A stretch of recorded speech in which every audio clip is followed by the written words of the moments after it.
بیٹا یہ ہم third chapter جو ہم شروع کر چکے ہیں نا، 2 ٹاپک ہم نے کیے سیرت نبی صلی اللہ علیہ وسلم سے، یہ تیسرا ٹاپک ہے باب صوم کا، حضرت محمد صلی اللہ علیہ وسلم خاتم النبیین کا ذوق عبادت، پیج نمبر ہے 55۔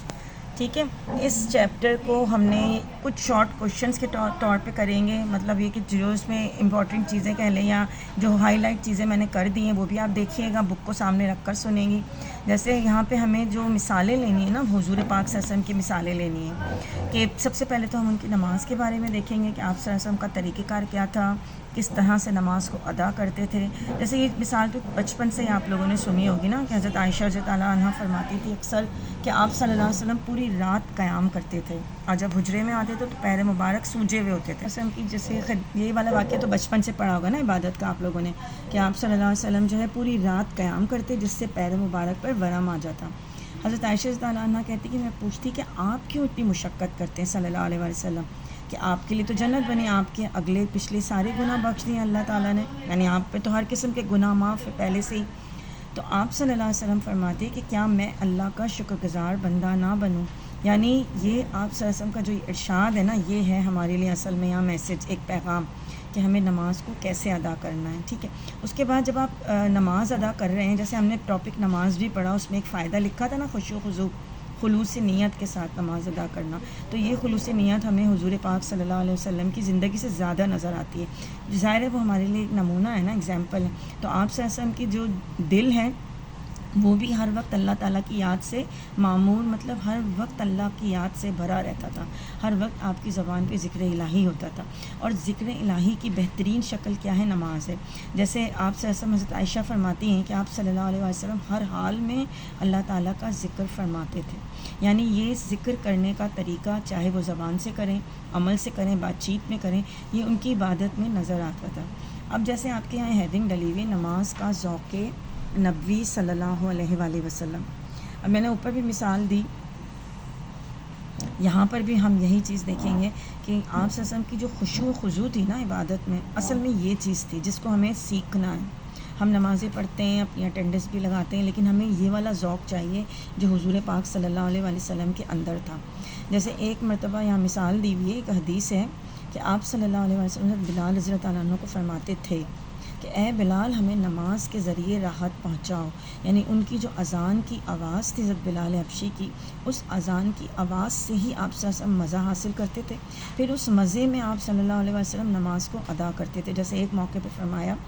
آپ صلی اللہ علیہ وآلہ وسلم نے کہ نماز کو اپنی آنکھوں کی ٹھنڈک قرار دیا، اندازہ لگا لیں کہ پھر نماز کی کیا اہمیت ہوگی۔ اچھا، اس کے ساتھ ساتھ اگر ہم دیکھیں، جیسے ہم نے ٹاپک تو پورا پڑھا ہے نا بیٹا نماز کا، تو آپ کے ذہن میں ہونا چاہیے کہ جتنی بھی نمازیں تھیں، فرض نمازیں خاص طور سے، اس کا تو اہتمام ہوتا تھا۔ وہاں ہم نے اقسام بھی پڑھی تھی، تہجد، کہ آپ صلی اللہ علیہ وآلہ وسلم تہجد بھی اتنے ہی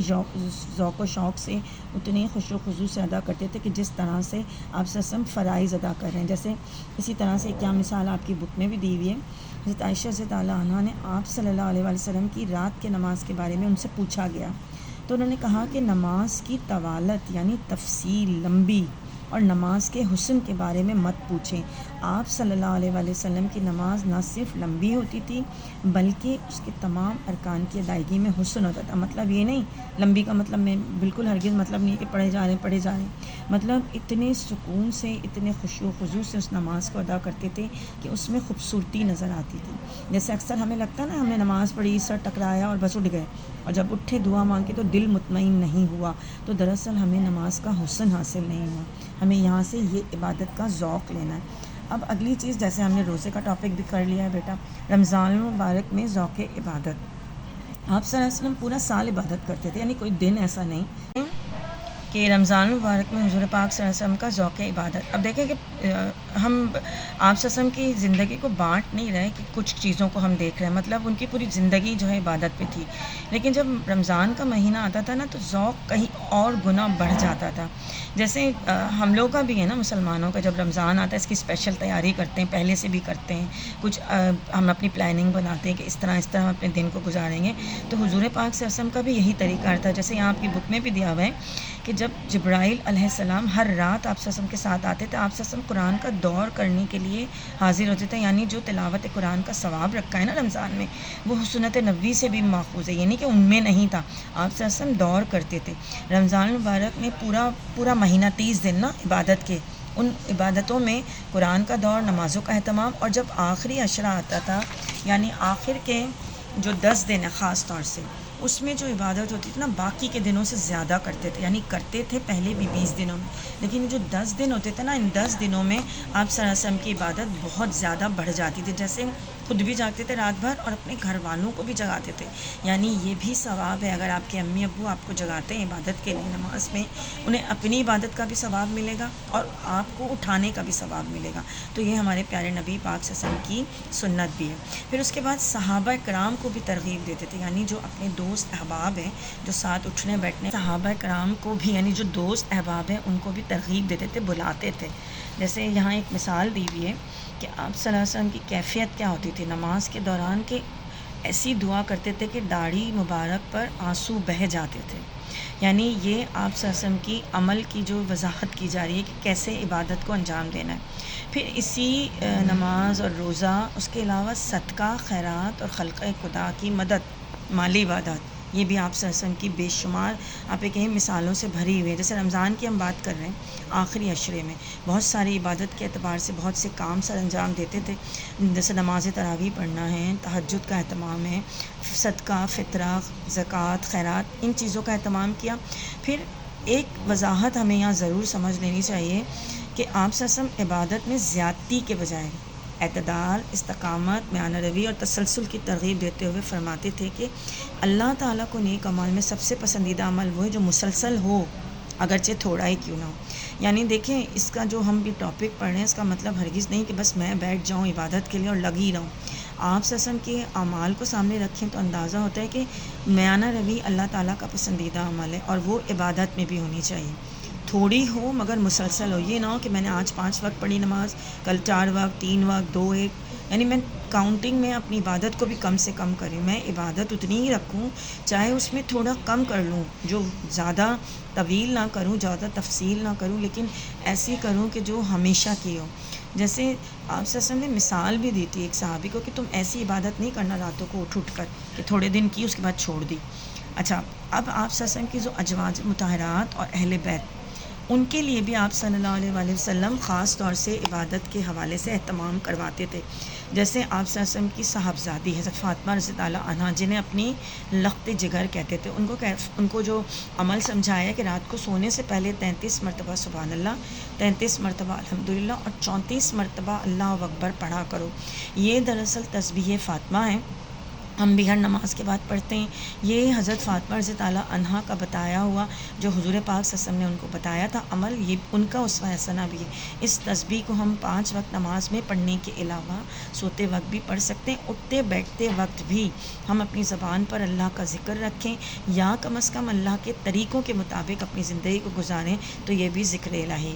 اب آپ دیکھو کہ ایک پیراگراف یہاں دیا ہوا ہے جس میں ہم یہ دیکھیں کہ ہمیں کیا حاصل ہوا، مطلب اگر میں عبادت سامنے رکھوں اپنے پیارے نبی پاک صلی اللہ علیہ وآلہ وسلم کی، تو مجھ میں کچھ تبدیلی آ رہی ہے یا نہیں آ رہی۔ اچھا، یہ جو ہے نا آپ کا حاصل سبق ہے بیٹا، یہ لاسٹ پیراگراف جو ہے، اس میں سے اگر آپ دیکھیں گے بھی تو آپ کو سمجھ بھی آئے گا کہ آپ صلی اللہ علیہ وسلم کی زندگی کو اگر ہم اپنے طریقوں میں آپ صلی اللہ علیہ وسلم کی زندگی کو شامل کریں، ظاہر ہے ہم تو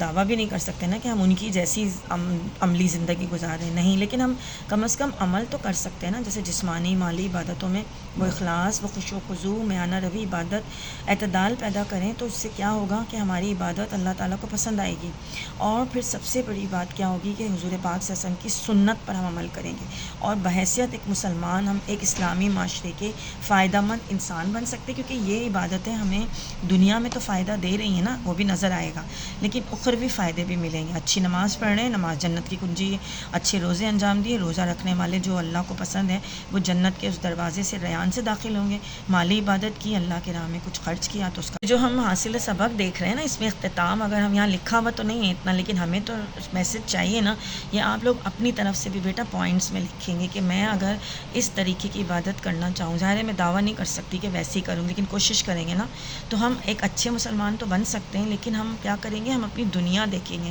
دنیا میں بھی ہمیں کامیابی ملے گی اور ہمیں آخرت میں بھی کامیابی چاہیے. تو اپنی زندگی کو رسالت محمدی صلی اللہ علیہ وسلم کی سنت کے مطابق ڈالنے کے لیے ہمیں آج سے تہیا کرنا ہوگا کہ ہم ان کی جیسی عبادت کا ذوق پیدا کریں. جب ذوق پیدا ہوگا تو خود بخود خشوع و خضوع آ جائے گا, اور خشوع و خضوع آنے سے ہماری عبادتیں اللہ کے نزدیک پسندیدہ ہو جائیں گی, اور ہمیں کیا حاصل ہو جائے گا, قرب الہی. یہ ہماری زندگیوں کا مقصد ہونا چاہیے. بیٹا اس کو جو میں نے انڈر لائن آپ کو ظاہر یہ ویڈیو آ رہی ہے, اس میں کچھ چیزیں ہائی لائٹ ہوئی ہوئی ہیں, کچھ ایک ہیڈنگ میں نے بنا دی ہے.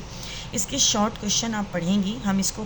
شارٹ کوشچن کی شکل میں کریں گے, یا اس کے شارٹ ٹاپکس بنا لیں گے, جیسے نماز کی آپ صلی اللہ علیہ وسلم کی ذوق عبادت کے واقعات, روزے کے حوالے سے پوائنٹس, یا پھر ازواج مطہرات کو آپ کیسے حکم دیتے تھے, کیا آپ سمجھاتے تھے, انہیں کیا کہتے تھے, اصحاب کرام کے بارے میں آپ صلی اللہ علیہ وسلم نے کیا فرمایا. تو ان چیزوں کو چھوٹے چھوٹے ٹاپکس کی شکل میں ہم نے کرنا ہے. اب آپ نے کرنا کیا ہے, اس ویڈیو کو آپ دیکھیں گی, جو ہائی لائٹ چیزیں اپنی بک کو سامنے رکھیں گی اسے ہائی لائٹ کریں گی. جب ہماری ملاقات ہوگی انشاءاللہ اپنے پیریڈ میں, تو پہلے میں آپ کی بک کو یہ دیکھوں گی کہ آپ نے یہ سب چیزیں ہائی لائٹ کی ہیں, اور پھر ایک سمری میں آپ سے پوچھوں گی کہ بیٹے مجھے اس کی سمری بتائیے, کیا چیز آپ کو سمجھ آئی ہے. اس کے بعد یہ شارٹ کوشچن دیکھ لیجئے گا, 5 شارٹ کوشچن ہیں, تقریباً وہی ساری باتیں ہیں جو ہم نے اس میں پڑھی ہیں. MCQs بھی میں نے انڈر لائن کر دی ہیں, نہیں بھی کروں گی تو میرے خیال سے آپ خود بھی کر سکتی ہیں. تو یہ شارٹ کوشچن ابھی مت کیجیے گا, کہ ابھی ریٹن ورک آپ کا روزے کا چل رہا ہے نا, وہ بھی ہم نے بھی کیا نہیں. تو یہ جو ہے آپ انڈر لائن کر کے رکھیں اپنی بک میں, پھر اس کو ہم اسی طرح شارٹ